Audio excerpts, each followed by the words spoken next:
It is no secret that our mental health and well-being is so important in so many areas of our life. When I go into organizations, I will often ask the question, how are you? And then I back it up with another question, which is, how are you really? Because sometimes what we share with the world and with other people and what we say and how we actually are can be quite different. But I think one of the really important parts of this is to then extend it and think about, how do you know how you are? Because we each have signs and indicators that tell us when we're starting to get stressed and overwhelmed, or if our mental health challenges are being amplified. And when we consider our behaviors, our thoughts, our actions, the way that we are in the world, even how our body feels, that they are indicators that sometimes we need to up the wellbeing practices.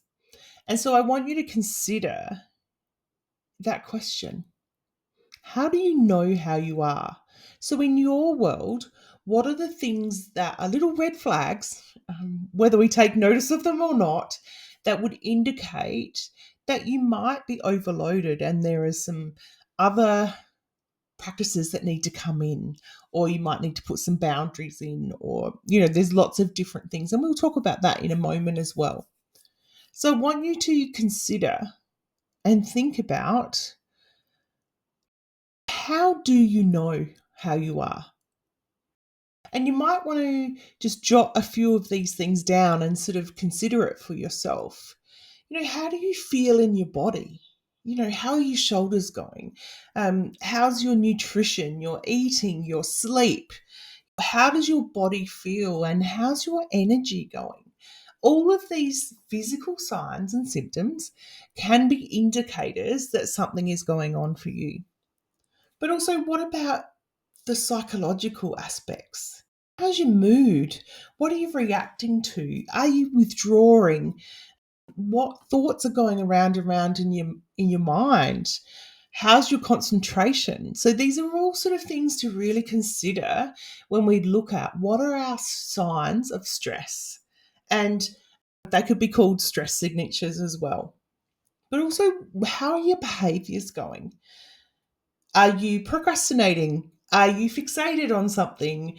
Are you feeling a bit snappy? Or what behaviors sort of come in? Are you more reactive than usual? Or do you go silent? So I want you to take some time to think about, what are your signs? What are your stress signatures? What happens physically, psychologically, with your behaviors? We all have different things. And let me give you an example. For me, I know that my self care needs to be increased when I start not managing my diary very well. I might double book, or I'm late to an appointment, just not as organized as I could be. So I want you just to spend about 5 to 10 minutes just considering, what are those things that would indicate that the stress and overwhelm is starting to creep in. Sometimes they're really subtle things, and then other times, especially if we ignore them, they become increased and amplified, and we become dysregulated, or have behaviors and actions that are not really us. So let's spend some time considering, what are your stress signatures? How do you know when the stress is creeping in for you? So pause this recording for a moment while you consider what your stress signatures are, and we'll see you back when you're ready.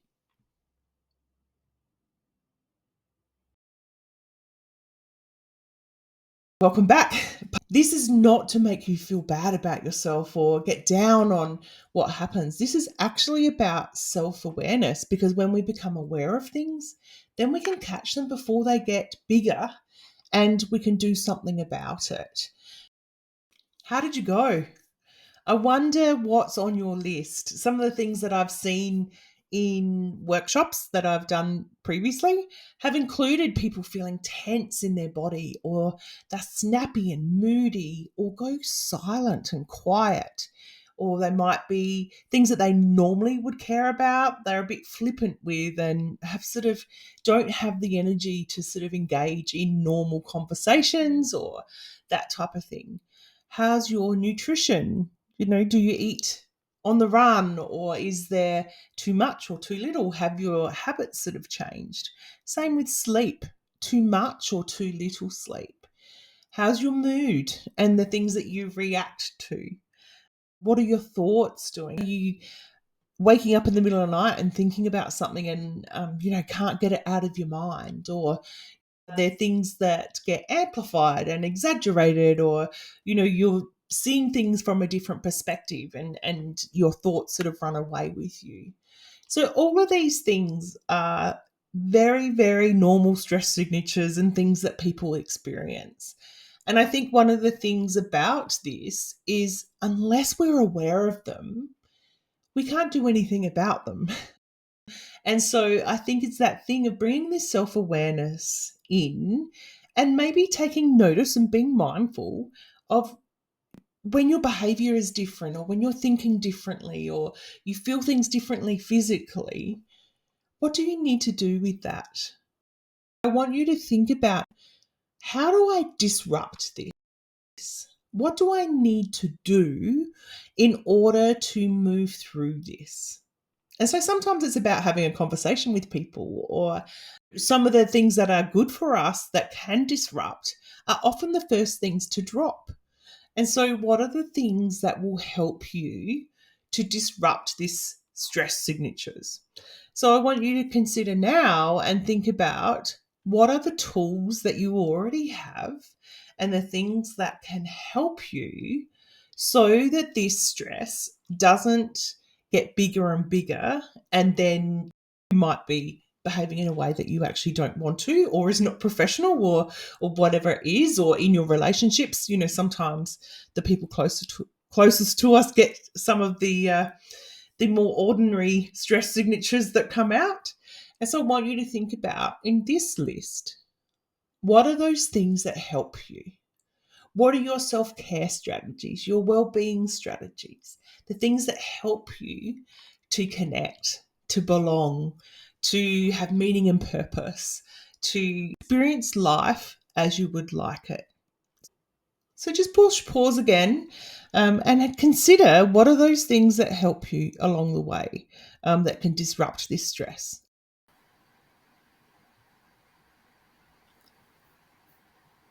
I'm wondering what you noticed about your list of all of those things that can disrupt your stress signatures. How many of them have gone by the wayside when you get really busy or have lots of things going on? What are some of the things that you've dropped that you need to pick up again? Or do you notice a difference in your sense of self and well-being when you maintain these and keep them as a regular tool that you just do as part of everyday life? So something to sort of think about is, yes, we will have stress signatures and there will be indicators of what's happening. But also, we have those well-being tools, or things that can help us to navigate our way through life. And so I encourage you to sort of think about, what are those things that I need to do now? Or when those stress signatures are starting to be known, what do I need to put in place so that it doesn't have a huge impact? Some of these things may seem like they're very big and hard to do, especially when you're feeling under pressure. And so I just encourage you to think about just doing those little things, that it doesn't have to take a lot of time and energy. I think the biggest takeaway from this exercise is to consider and become aware of what your stress signatures are. Now, stress can be a really positive thing that helps us drive forward, and when we're passionate about something and there's lots going on and there's momentum, but it's when it gets too much that it can be detrimental to our well-being. Just like if we don't have enough stress, we've withdrawn, and it can be not that healthy for us either. And so this is about finding that dance of what we do with stress and overwhelm. And so, hopefully, by doing this exercise, you can become aware when it gets a little bit too much, when your behaviors have changed, or what are some of the indicators that you might need to be a little bit careful and bring in some of those disruptors. And so, I encourage you to consider what are the things that you need to pick up when things are feeling like the stress is coming in. What are the things that you can do to maintain your mental health and well-being? That will be different for all of us.